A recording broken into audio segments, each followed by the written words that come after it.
Bonjour à tous, bienvenue à notre émission Le Rendez-vous des champions. Alors aujourd'hui nous avons deux sujets, l'éco. Comme vous l'avez constaté, les chefs d'État en Afrique se sont réunis à CEDEAO afin de proposer une nouvelle monnaie dont on appelle l'éco, qui sera disponible dès l'année prochaine, en 2027. Est-ce que cette monnaie pourra-t-il faire l'affaire des Ivoiriens? C'est le sujet que nous allons aborder avec notre invité. Le deuxième sujet, nous allons parler également de l'orpaillage clandestin, qui est un sujet, un fléau qui mine notre société, surtout en Côte d'Ivoire. Toutes nos zones sont touchées par l'orpaillage clandestin. Donc c'est l'occasion pour nous d'en appeler à la saine conscience des Ivoiriens pour qu'on puisse parler effectivement de ce sujet. Bonjour M. Rido. Bonjour et merci de me recevoir. D'accord, je suis avec M. Rido, qui est chroniqueur, analyste politique, qui va donner son avis sur les deux sujets. Donc c'est l'occasion pour vous de vous abonner à notre page et vraiment de partager ce qu'on fait, d'aimer et de liker. Voilà. Merci d'être venu. Toujours un plaisir. D'accord. Alors, abordons le sujet rapidement, parce que c'est ce qui nous rassemble aujourd'hui. En parlant de l'éco, je pense que depuis plus de 20 ans, les Africains se posaient plus de questions par rapport à la monnaie et vraiment qui faisait défaut, surtout en termes de dynamique sous-régionale. Donc on se demandait s'il fallait vraiment changer cette monnaie avant de passer à un nouveau cap pour qu'on ait plus de fluidité entre les pays africains. Est-ce que selon vous aujourd'hui, la monnaie éco vraiment facilite le pouvoir d'achat des Ivoiriens principalement? Est-ce que cette monnaie éco pourra vraiment faciliter le pouvoir d'achat des Ivoiriens? Ça c'est la question que je vous pose d'entrée de jeu. D'accord, déjà dans un premier temps, je te tutoie, je te trouve plutôt très optimiste sur la question, parce que c'est vrai que la date annoncée de la mise en circulation des billets de l'éco, on parle de 2027, mais ça va être, je pense, assez difficile. On sait très bien que les discussions ne vont pas forcément dans le sens de la célérité de la mise en place de cette monnaie, notamment tous les problèmes qu'on appelle les critères de convergence, parce qu'une monnaie, c'est une chose tellement importante pour l'économie d'un pays qu'il est important, en tout cas, pour chacun des pays de la CEDEAO de jauger si justement la mise en application de cette ou le fait de rejoindre cette monnaie et cet élan est un avantage ou un inconvénient. Pour certains pays, c'est un avantage, mais ce qu'il faut retenir toujours sur les questions économiques, c'est que en règle générale, c'est important de comprendre qu'on est dans un débat. Tous les experts ne seront pas forcément d'accord, donc quel que soit l'outil économique qu'on propose, il y aura toujours des gens pour, des gens contre. Il y aura toujours des gens qui y trouvent des avantages et d'autres qui ne voient que les inconvénients. Ils ne sont pas tous d'accord. Déjà du fait que ces outils économiques sont déjà débattus au sein même de l'université, notamment avec les chercheurs, mais aussi du fait que par rapport aux pays et à leur disparité, leur différence, un outil qui peut être bon pour la Côte d'Ivoire peut être mauvais pour la Guinée. D'ailleurs, on voit très bien que la Guinée fait partie des pays assez réticents sur cette question. Alors que le Nigeria n'a pas encore donné son... Oui, bon, après il faut savoir que la monnaie, en tout cas que ce soit le CFA, a toujours été un point de divergence entre le géant nigérian et le reste de l'UEMOA, le reste de la CEDEAO, donc qui est l'UEMOA, avec comme tête de file la Côte d'Ivoire. Parce que on sait très bien comment les choses sont ficelées en réalité. Et d'ailleurs, c'est ça qui est très, très gênant sur l'éco. L'éco n'a pas été annoncé par les pays africains eux-mêmes, il a été annoncé, en tout cas la reprise du projet de l'éco a été annoncée par le président français et le président ivoirien lors d'un sommet ou d'une rencontre qu'ils ont eue. Et justement, les mots qui avaient été prononcés par le président français n'étaient pas rassurants quand il disait oui, nous avons écouté, nous avons entendu la société civile africaine, nous avons entendu la jeunesse et ses réticences par rapport à un passé colonial et tout ça, à un héritage colonial dont fait partie de la monnaie, le franc CFA, et donc nous avons pris la décision de participer à sa disparition. Donc pour vous, en gros, il faut rester un peu réticent. Non, déjà c'est ce que je dis en fait. Le débat, il doit être ouvert, il faut qu'on puisse discuter sereinement, mais je dis, la monnaie, c'est à la fois un élément qui dépend d'un agenda politique. Il y a énormément de pays qui préfèrent rester dans le giron de la France, tel que les choses ont toujours fonctionné, pour pouvoir se garantir justement une manière de fonctionner. D'ailleurs, beaucoup d'économistes qui sont prononcés sur la question en ont parlé, parce qu'il faut remarquer quelque chose. On a l'impression que ce débat, c'est quelque chose qui est déjà dépassé et que non, dans l'histoire, la seule monnaie de ce type qui a été créée, c'est l'euro.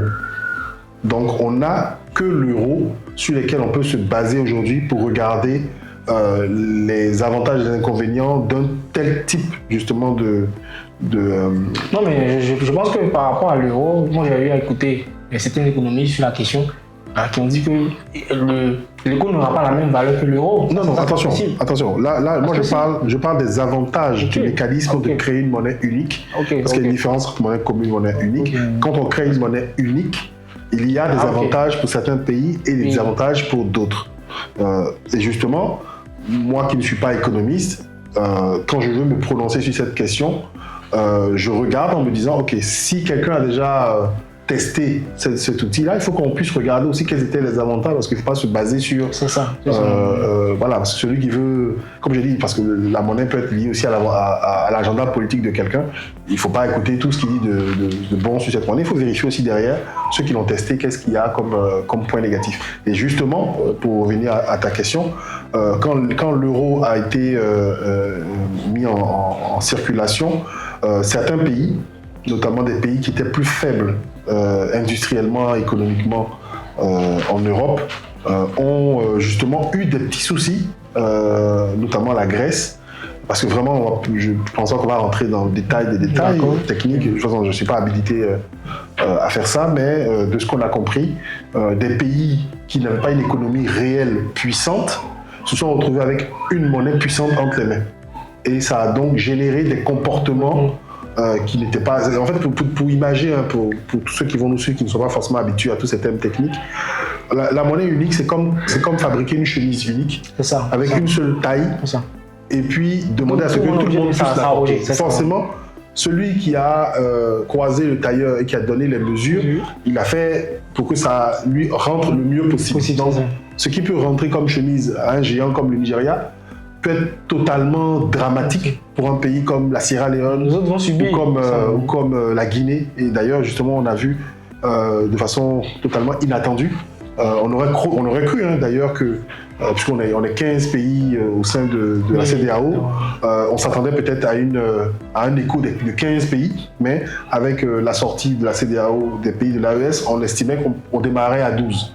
Ce qui est à peu près le nombre avec lequel l'euro a commencé. Ils ont commencé à 11 pays. Donc, nous, on pourrait commencer à 12. C'est ce qu'on se disait.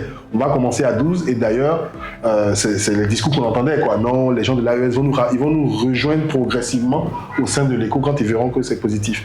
Mais voilà que la Guinée dit non. Beaucoup de pays ont peut-être envie de dire non, mais ils ont des difficultés. Ils se disent, bon, vraiment, vu qu'on a besoin du soutien aussi des pays puissants de la CEDEAO, ou des pays puissants au sein de l'UEMOA, on ne peut pas non plus fermer la porte, claquer la porte, parce que c'est pas une question économique, c'est aussi une question politique. Je pense qu'il y a des négociations qui sont quoi à ce niveau, avec les pays de l'AES. Et donc, si on pourra les coopter pour les faire entrer, je pense que ça crée encore une symbiose. C'est ce que je dis. C'est ce que je dis. Le débat en lui-même, il ne faut pas le fermer tout de suite entre ils sont pour parce qu'ils veulent le bonheur de l'Afrique, et ceux-là sont contre parce que je sais pas moi, ce sont des opposants. Voilà, parce qu'en règle générale, c'est ça. Ceux qui sont à la pointe même de la contestation de l'éco, c'est les mêmes qui étaient à la pointe de la contestation du franc CFA. Donc, de façon un peu, on va dire, bête et méchante, on se dit non, ces gens-là, ils sont contre tout. Non, il y a des arguments qui sont entendables de ceux qui sont contre et les arguments entendables de ceux qui sont pour. Il faut poser le débat sereinement, écouter les uns et les autres, et je pense que c'est à ce moment-là qu'on verra effectivement quel choix on peut faire. Est-ce que vous pensez qu'aujourd'hui la monnaie est vraiment la bienvenue pour la Côte d'Ivoire? Oui, il faut être honnête. Il faut être honnête. Le transport. Oui, il faut être honnête. Je pense que le gouvernement ivoirien, en portant depuis justement avec le président Macron le projet de l'éco en le réveillant, parce que c'est un projet qui date de, je crois, 1962. Clairement, plusieurs réunions des chefs d'État. Clairement, la Côte d'Ivoire, il trouve, en tout cas le gouvernement ivoirien, il trouve son intérêt. Maintenant, comme j'ai dit, moi, je ne prends pas pour monnaie, voilà, tout ce qu'on me dit. Je préfère faire la recherche par moi-même. Et quand je regarde aujourd'hui les critiques qui sont portées vers l'euro, qui a été la première monnaie unique et qui est quasiment le même modèle sur lequel on veut bâtir l'éco, même en termes de nom ou de sonorité, euro, éco, c'est quasiment la même chose, quoi. Et quand on regarde, on se rend compte que l'euro n'a pas forcément fait que du bien aux différents États dans lesquels il a été. Aujourd'hui, je crois l'un des derniers pays à être entré dans l'Union monétaire européenne, donc dans l'euro, qui est la Bulgarie. Aujourd'hui, les populations se plaignent un peu parce qu'ils estiment que c'est pas la monnaie en elle-même. L'économie, il faut que les gens comprennent que l'économie, c'est quelque chose de très technique. Non, c'est pas le mot technique. Le technique, ça mettrait les gens. J'aime pas trop, ça fait un peu élitiste. Non. L'économie, c'est pas juste un élément. C'est pour employer un terme un peu. Voilà, c'est tout un ensemble de réactions. C'est un peu comme de la chimie, en fait. Voilà. C'est un ensemble de réactions chimiques qui impactent plein de domaines différents et qui s'impactent les uns les autres. Donc, quand on prend une décision, on peut avoir l'impression, de son point de vue à soi, que les choses sont bonnes, mais quand on change de perspective, on se rend compte qu'il y a des effets pervers, des effets négatifs. Et c'est ça qu'il faut regarder, analyser et tout ça. Et quand on regarde, il y a plein de documentation sur le sujet, oui, bien sûr, notamment en termes d'inflation. Première chose, déjà, quand on a une monnaie commune, une monnaie unique, ça veut dire qu'il n'y a plus de barrière entre les différentes économies. Aujourd'hui, quelqu'un qui aurait 10 000 échos au Nigeria, c'est la même valeur quand il va en Côte d'Ivoire. Alors que avant parce que là on n'est pas encore arrivé dans la mise en place, mais on imagine qu'on l'a déjà mis en place. Alors qu'avant la mise en place de l'écho, quand tu as 10 000 naira, tu n'as pas 10 000 francs CFA. Tu as un certain montant qui fluctue. Mais cette fluctuation, parfois, elle t'arrange, parfois, elle te désavantage. Si le naira est plus élevé par rapport au franc CFA, tu as du mal à vendre ce que tu produis. Effectivement. Mais quand le naira descend dessous du franc CFA, là, toi, en tant que Nigérian, tu peux vendre plus facilement ce que tu exportes. Par contre, quand tu vas devoir acheter ce que tu vas importer dans ton pays, tu vas devoir payer plus cher.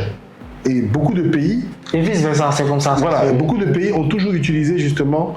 c'est quand on regarde, honnêtement, l'euro est la première monnaie unique. Oui, ça, la plupart des autres pays ne le font pas.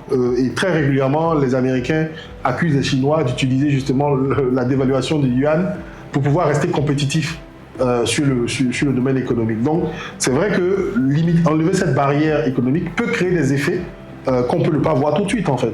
Demain, avoir l'éco mis en vigueur, ça veut dire que tous les richissimes Nigérians aujourd'hui qui ont peur de transférer leur argent en CFA parce que l'argent va peut-être diminuer ou n'aura pas la même valeur, ils vont tous peut-être aller là-bas. Parce que si vous avez un pays comme le Nigeria qui est très impacté par les cours du pétrole, qui est très impacté par même on dira peut-être, je sais pas moi, la criminalité ou le terrorisme, les gens vont transférer leur argent directement de l'autre côté parce qu'ils savent qu'ils ne vont pas perdre.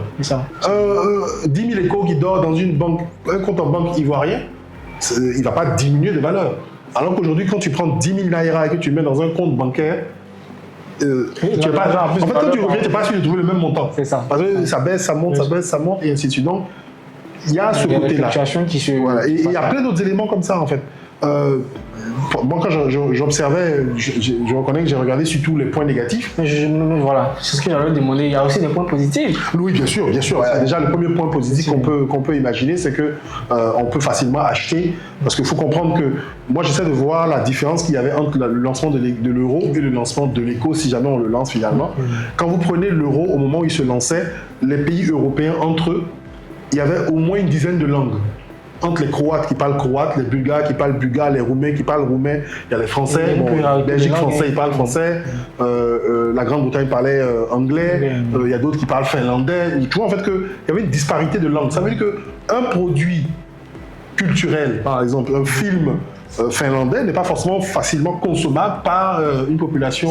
C'est ça. Bon, nous quand on regarde du côté de l'Afrique, de la CEDEAO, on a moins ce problème parce qu'on a 3 langues on a l'arabe, l'anglais, le français. Donc on a une meilleure convergence culturelle déjà. C'est un point positif de ce côté-là. Ça va faciliter beaucoup. Oui, bien sûr. Voilà, forcément, ça veut dire qu'on pourra maintenant aller acheter des produits culturels dans d'autres pays avec lesquels on avait... Je pense que même au niveau des aéroports, il y aura quand même certaines baisses. Par exemple, du taux de prêt et autres. On va peut-être supprimer les visas. Bon, ça après, c'est pas forcément lié à la monnaie. Non, je pense que si, à la monnaie. Oui, de toute façon, en règle générale, on peut s'en passer. Hein. En règle généralement, les regroupements économiques les pays européens doivent être basés sur des regroupements à la fois politiques mais aussi douaniers. Parce que c'est pas, le fait de partager la monnaie, c'est pas suffisant. Il faut aussi avoir un regroupement douanier. On imagine donc qu'on a une libre circulation et ainsi de suite. Mais toujours dans les points positifs, il y a on espère une baisse des prix sur les marchés. Oui, je pense que c'est le dominant des Ivoiriens. Parce que lorsque vous calculez le coût d'une marchandise, il y avait de façon très discrète à l'intérieur les fluctuations de la monnaie. Il y avait ça dedans qu'on ne voit pas, même sur les prix du carburant, puisque dernièrement il y a eu une hausse du carburant. C'est là que tout le monde s'est intéressé au mécanisme. D'ailleurs, je salue les gens d'ADCI qui ont fait ce palabre là, comme on dit, et qui ont demandé au gouvernement, ils ont dit au gouvernement, il faut nous donner la méthode de fixation des prix. Je pense que la méthode de fixation des prix, elle est à peu près connue. Peut-être qu'on ne connaît pas très exactement les pourcentages, mais on connaît à peu près la manière dont c'est calculé. Il y a le coût même de la matière première, donc du carburant qui est importé. Il y a le coût de son entreposage, il y a le coût lorsqu'il est déchargé au port, il y a tous ces petits coûts-là. Mais il y a aussi à l'intérieur, pour ceux qui sont des exportateurs ou des importateurs, ils prennent en compte les différences de monnaie. Parce que le pétrole peut être acheté au Nigeria en Naira, est revendu en CFA, donc eux ils mettent la différence dedans. S'ils se rendent compte qu'ils perdent de l'argent quelque part en transférant, il va pas, parce qu'il peut pas non plus décider pendant 1 mois ou 2 mois de ne plus approvisionner la Côte d'Ivoire. C'est un client important. Il va l'approvisionner, mais il va faire monter le prix pour éviter d'être celui qui perd. Sauf que lui aussi, il a un gain. Ah non, pour pas celui qui perd. Voilà, le gars, il fait son business, c'est pas lui de perdre. Il estime que c'est au gouvernement. Et derrière, on le sait tous à peu près, mais ils ont du mal à l'avouer, il y a aussi des taxes mises en place par le gouvernement sur le carburant. Taxes qui sont pour certains utilisées pour payer ou financer d'autres activités que le gouvernement veut mettre en place, que ce soit par exemple un projet de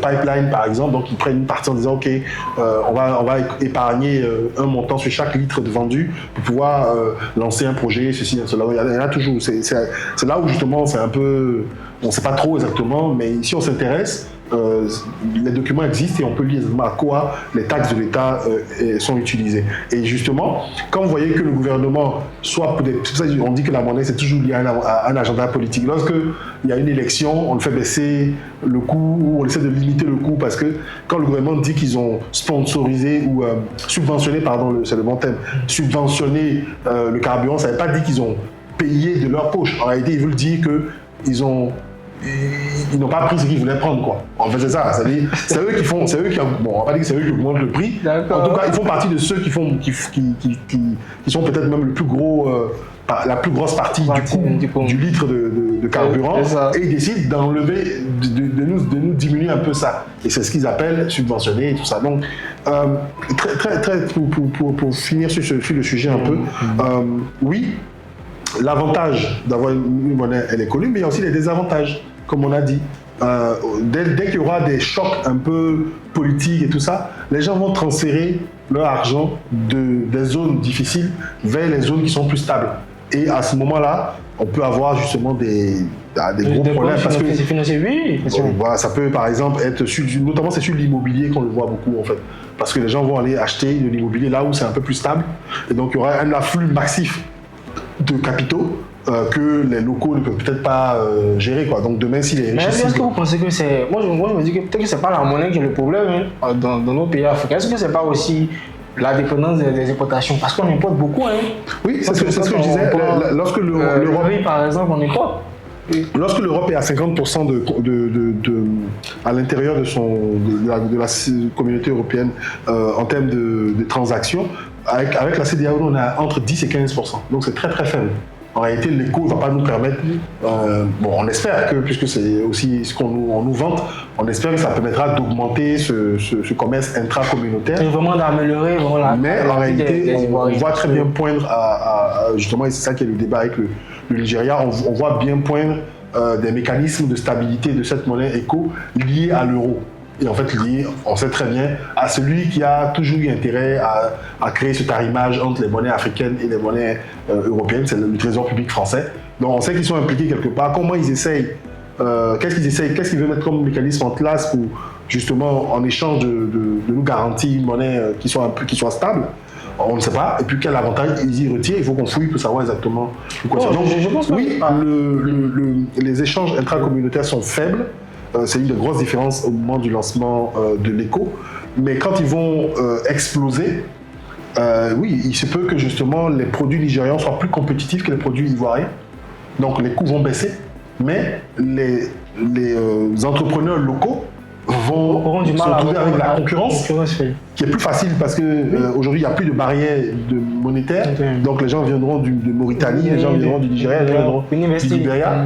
Non, leurs produits vont circuler, ils vont venir se vendre. Il n'y a plus de problème. Il y aura plus d'investissement. Voilà. Et même ceux qui vont aujourd'hui, donc je parle des pays comme la Chine qui sont les plus gros exportateurs chez nous, qui exportent beaucoup chez nous, ils vont se retrouver aujourd'hui avec beaucoup de facilité parce que aujourd'hui il aurait fallu qu'ils aient un hub au Nigeria pour vendre en griffe en Naira, ensuite un hub en Côte d'Ivoire.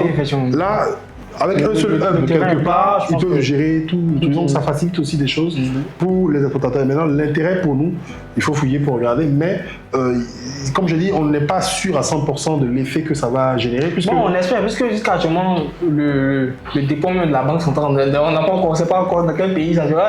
Ouais, bon, après ça, encore, c'est des détails. Pour moi, ça, c'est des détails. Après, c'est des détails politiques. Voilà, c'est des détails politiques. Mais concrètement, ce qu'on se demande, c'est une monnaie, elle a des avantages, elle a des inconvénients. Avoir une monnaie forte, on sait qu'elle a des avantages sur certains points, des inconvénients sur d'autres. Et la question à se poser aujourd'hui, c'est les inconvénients d'une monnaie unique. Il ne faut pas qu'on nous l'explique de façon théorique.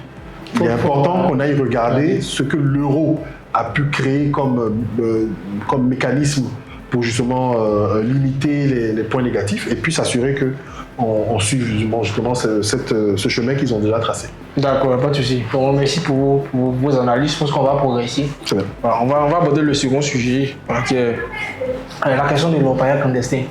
Je pense que c'est un sujet qui fait débat actuellement en Côte d'Ivoire. On a tous constaté, depuis ça fait pratiquement 2 semaines, tout le monde se plaint par rapport à nos eaux. Je pense que dans nos 31 régions, tous nos eaux sont impactées. Voilà. Donc, je crois même qu'au niveau de la SODECI, il y a certaines régions qui ont eu la SODECI a fait un communiqué, il y a certaines eaux qui pourront être traitées d'ici quelques temps. Donc il faut vraiment que le gouvernement prenne le taureau par le cornes pour qu'on puisse vraiment accélérer, améliorer la qualité de vie des Ivoiriens. C'est un sujet vraiment qui fait débat.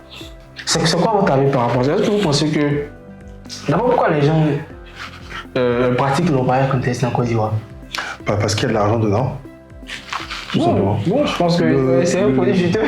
Oui, le gramme d'or aujourd'hui est à 80 000. Waouh! Lorsque j'ai commencé à travailler sur ce sujet en 2025, le gramme d'or était à 75 000. Ça c'était en quelle année? Non, c'était en 2025 que j'ai commencé à m'intéresser vraiment à ça. Donc, actuellement, là, apparemment, il serait monté jusqu'à 80 000. C'est extrêmement juteux. Il y a aujourd'hui des filières qui se sont installées déjà depuis la crise qu'on a connue, la crise politico-militaire qu'on a connue.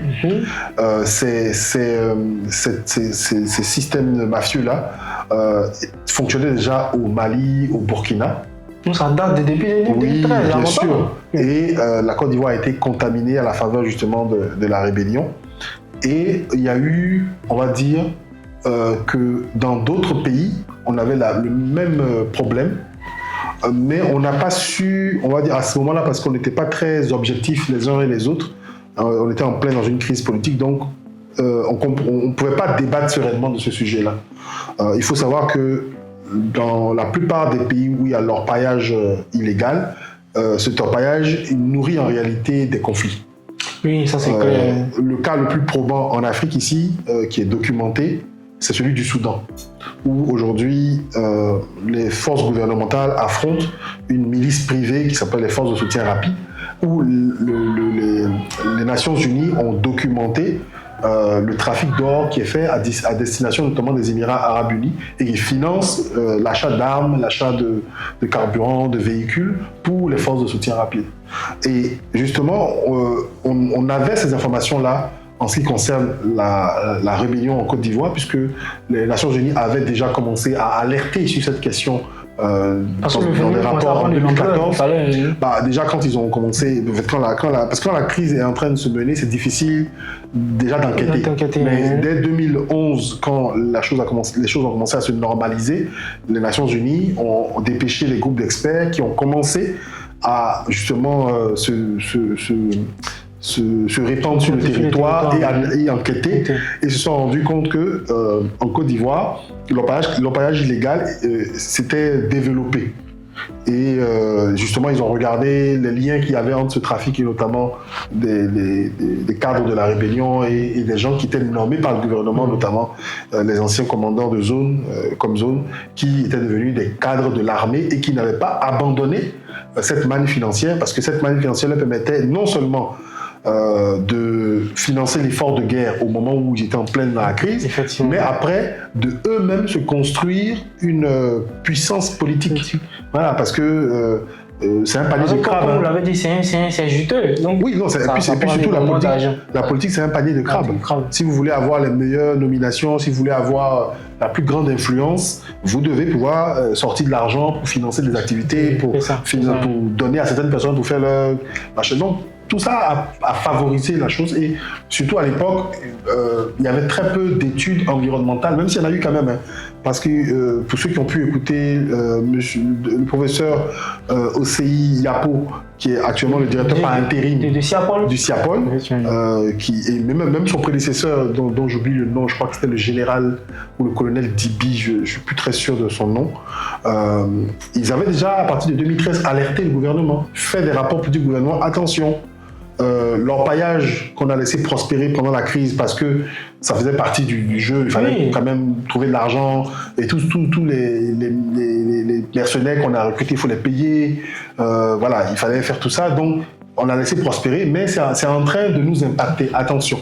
Sauf que rien n'a été fait, et jusqu'aujourd'hui en 2026, et c'est à la faveur justement, ça c'est malheureux en Côte d'Ivoire, d'attendre toujours les résultats négatifs visibles pour agir.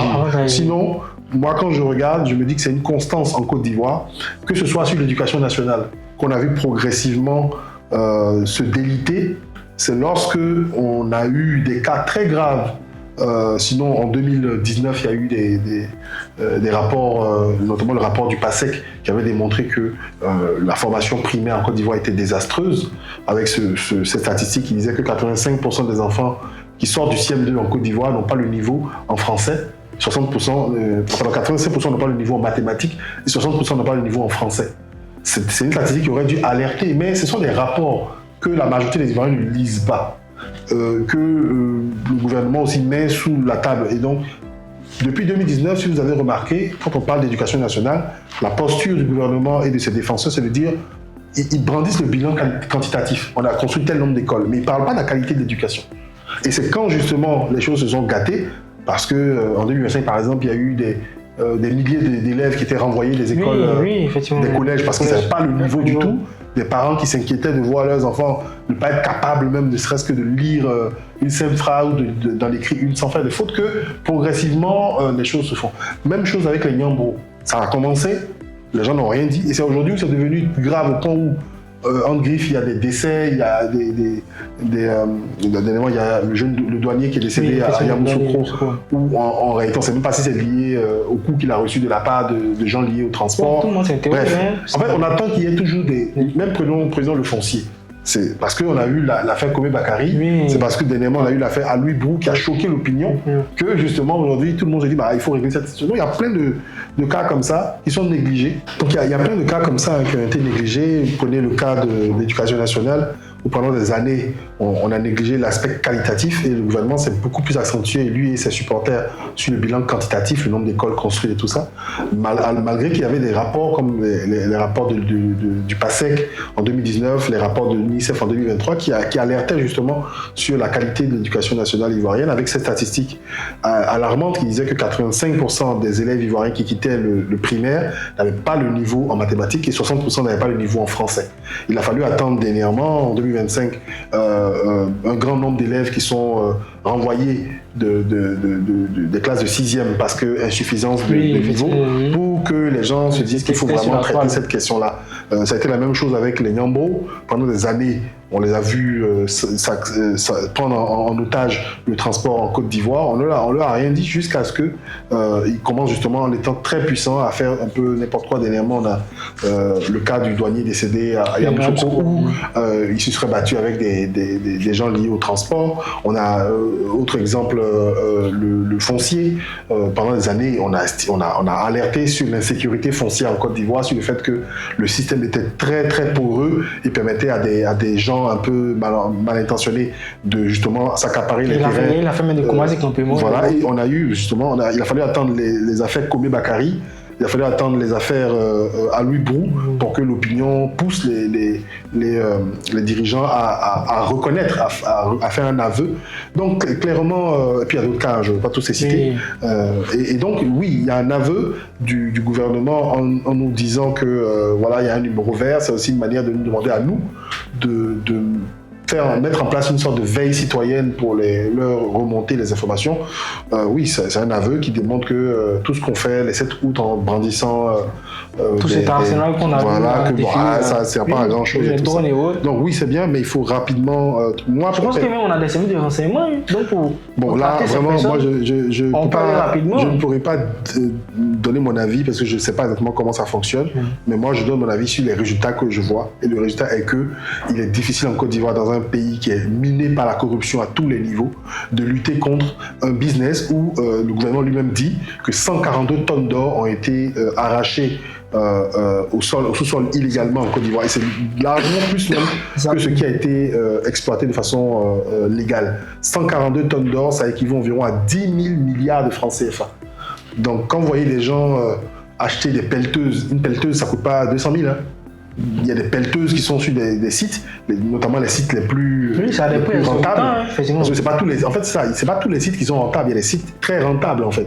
Il y a des petits sites, il y a des sites très rentables. Et donc, quand on voit ça, on sait très bien que derrière ce trafic, il y a des grosses mains. Et ces gens-là, c'est ceux-là qu'il faut traquer.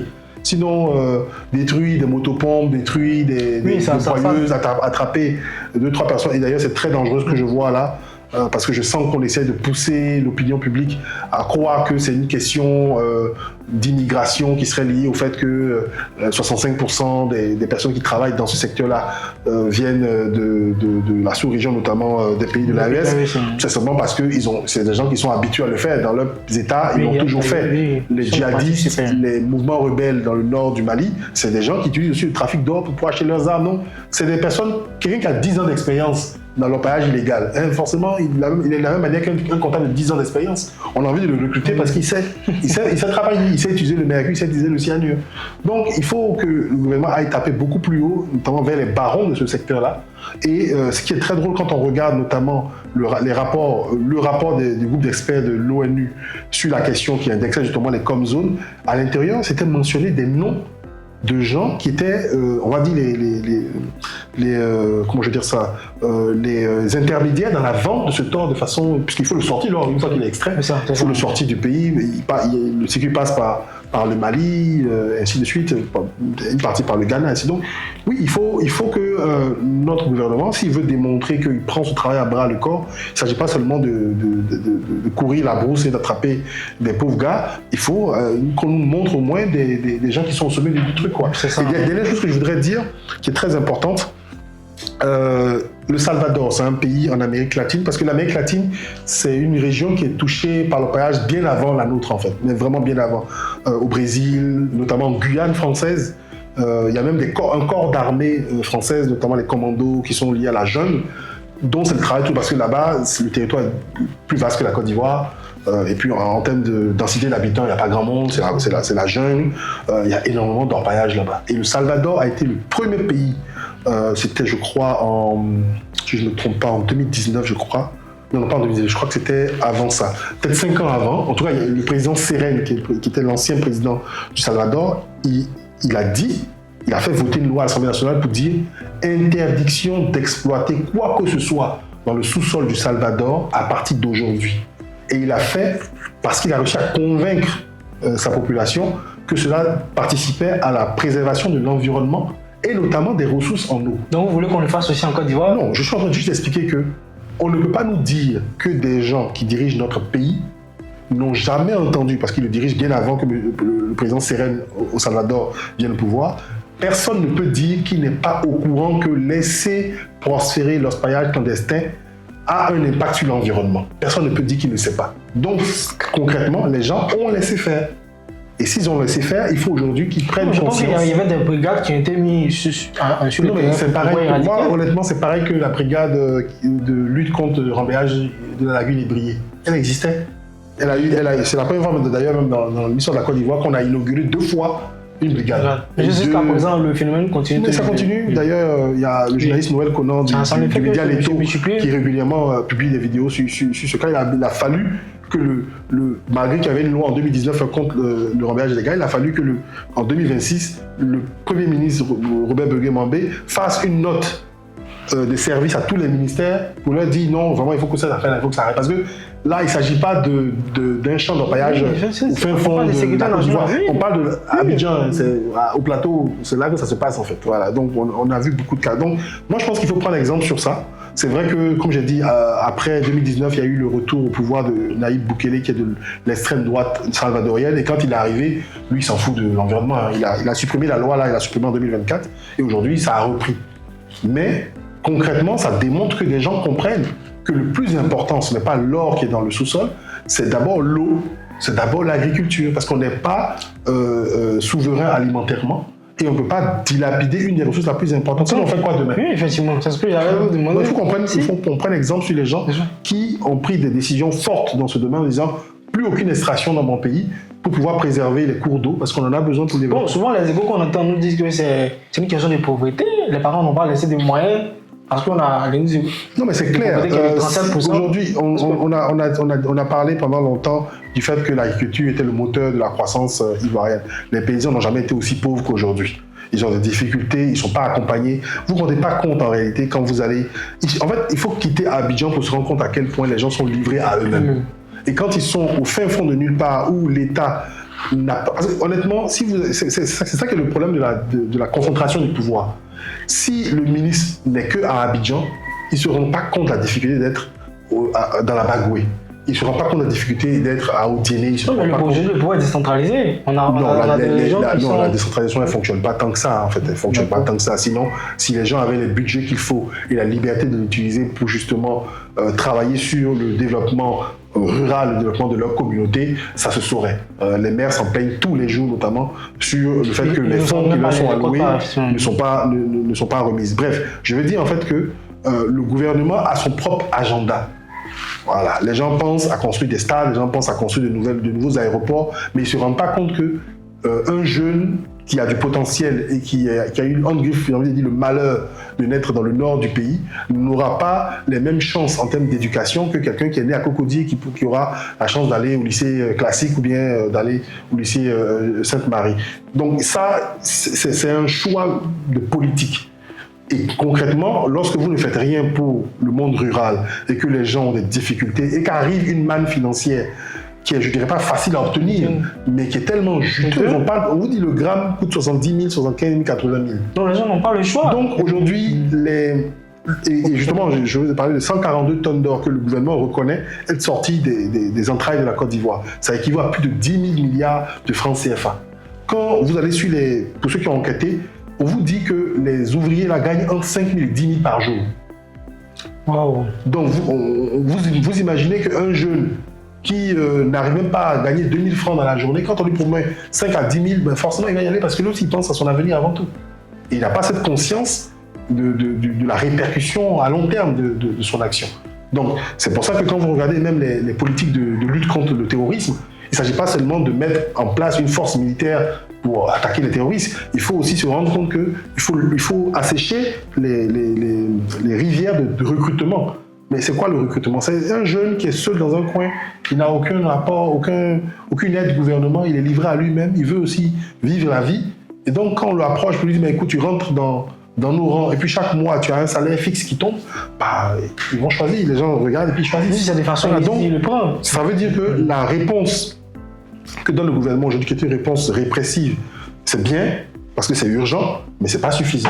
Il faut admettre qu'on s'est trompé dans beaucoup de domaines, et notamment dans l'autonomisation des jeunes dans le domaine rural, dans le domaine agricole, et que si justement on leur donne les moyens, que ce soit par des prêts, que ce soit par la formation, de vivre réellement de l'agriculture, de la pêche, mais les gens vont le faire, quoi. Ils ne vont pas forcément écouter les sirènes de l'enrichissement rapide. D'accord, je pense qu'on s'est beaucoup étalé sur les problèmes. Quelles sont les solutions que vous proposez concrètement? Pour moi qui suis écologiste, comme j'ai dit, il faut suivre l'exemple du Salvador, en tout cas du Salvador du président Seren. Il faut interdire l'exploitation de l'or en Côte d'Ivoire. Il faut l'interdire totalement. Comme ça, il n'y a plus de problème. On interdit totalement et ça empêche de savoir, parce qu'il ne faut pas qu'on se mente. L'or qui est extrait illégalement du sol, à un moment ou un autre, dans le système mafieux, il rejoint l'or légal. Forcément. Parce que de la même manière qu'on fait du blanchiment d'argent, on fait du blanchiment d'or aussi. Il faut que l'or rentre dans le système légal, tout ne peut pas être vendu sur les marchés internationaux. Comment il rentre, moi je ne sais pas. Mais c'est parce qu'il y a de l'or à vendre qu'il y aura une manière de les vendre. Donc il faut supprimer totalement. Voilà. Et deuxième chose, lorsqu'on ne peut pas le faire, et ça c'est une proposition que j'ai entendue, que je ne trouve pas foncièrement mauvaise, par le journaliste Michel Betta, qui disait qu'il faut libéraliser les permis d'exploitation. Moi je ne suis pas trop pour, mais je comprends. C'est le même. Il faut professionnaliser le secteur. Non, quand on dit libéraliser, c'est-à-dire qu'il faut rendre moins difficile l'accession au permis d'exploitation pour qu'on ait des petites exploitations un peu, c'est vrai, artisanales, mais encadré par la Soudénie, parce que ça permettrait à tous les Ivoiriens justement de travailler dans ce domaine de l'or, de s'enrichir dans le domaine de l'or, sans avoir besoin de faire appel justement à une main d'œuvre étrangère qui crée justement l'illégalité, puisque ces gens-là en général ils sont pas légaux. Donc c'est une façon de voir les choses. C'est le même raisonnement que des pays comme les Pays-Bas ou les États-Unis ont eu concernant le cannabis. Ils l'ont légalisé pour empêcher les trafiquants de continuer à faire leur business. Si le truc est légal, bon, il n'y a plus personne qui va se cacher en fait. Et on pourra surveiller tout le monde. Je ne suis pas pour, je reconnais, moi je suis plutôt pour la manière forte, donc suspendre totalement. Mais voilà, je peux comprendre que c'est difficile aussi. Notre État s'est beaucoup endetté, donc actuellement on cherche des sources de financement pour le fonctionnement de l'État. Donc c'est vrai qu'on ne peut pas couper totalement comme ça les mannes financières de ce secteur. Mais concrètement, il faut qu'on réagisse assez rapidement sur cette question. D'ailleurs, le journaliste Sylvain Collant parlait du fait que tout ce matériel utilisé, et notamment le matériel chimique, le cyanure, le mercure, sont importés en Côte d'Ivoire dans des quantités astronomiques. Donc là aussi, il faut qu'on puisse suivre justement la route de ces intrants-là, pour savoir qui les importe en Côte d'Ivoire et vers qui elles sont convoyées. D'accord, je pense qu'on va s'arrêter là. Merci d'être venu.